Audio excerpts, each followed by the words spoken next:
অনুব্রত ফিরতেই ফের সক্রিয় বীরভূমের তৃণমূলের গোষ্ঠীদ্বন্দ্ব। এবার বীরভূম জেলা পরিষদের সভাধিপতি কাজল শেখের হুমকি নানুরের থুপসরা অঞ্চলে। দলের কর্মী সভায় কাজল বক্তব্য রাখতে গিয়ে বলেন, আমি মমতা ব্যানার্জি, অভিষেক ব্যানার্জি, আমাদের অভিভাবক অনুব্রত মণ্ডলের কথা শুনে চলবো, কিন্তু কেউ গ্রুপবাজি করতে এসো না, তাহলে ফল ভালো হবে না। আমি পঞ্চায়েত থেকে পার্সেন্টেজ নিতে আসিনি, নদীর বালি থেকেও পয়সা নিতে আসিনি, এবং সব খেলাই খেলতে জানি, দাবা খেলতে জানি, হাডুডু খেলতেও জানি। হাঙ্গা নিতে এসো না, চুরি পরে বসে নাই, যেদিন গোটাবো সেদিন গুটিয়ে দেব। 2 বছর পর কেষ্ট বীরভূমে আসতেই নাম না করে অনুব্রত ঘনিষ্ঠ তৃণমূল নেতাকে হুঁশিয়ারি কাজল শেখের।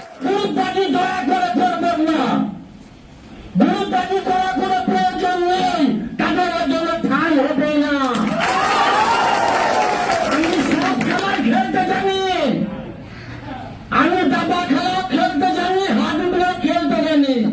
খেলা হবে গান শুনিয়ে, লাভ হবে না বন্ধু। আমি বুঝতে পেরেছিলাম তোমরা পাঁচিলে যেতে বসে আছো, তার আগে দাবার চাল চলেছে। আমি পার্সেন্টেজ খেতে আসেনি, আমি নদীর বাড়ি থেকে পয়সা আসিনি। লোকের জায়গা জোর করে দখল করতে আসিনি, আমি যে মানুষের জায়গা জোর করে তোমার দখল করেছে সেগুলোকে ফিরিয়ে দেওয়ার জন্য এসেছি। এটাই আমাকে যদি দেখা পথে চলে সোজা পথে আমরা রাস্তা আমাদের জানা আছে, রাস্তা আমাদের জানা আছে।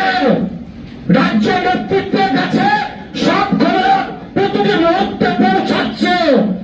আবার বলছি, অনেক ঘাটের জল কিন্তু পেটে আছে, পাঙ্গা নিতে এসো না, আমি চুরি করে বসে নাই। তারা লড়াই সংগ্রামের মধ্যে দিয়ে এই জায়গাটা এসেছে। সুতরাং সকলকে বলবো, সংঘবদ্ধভাবে চলো।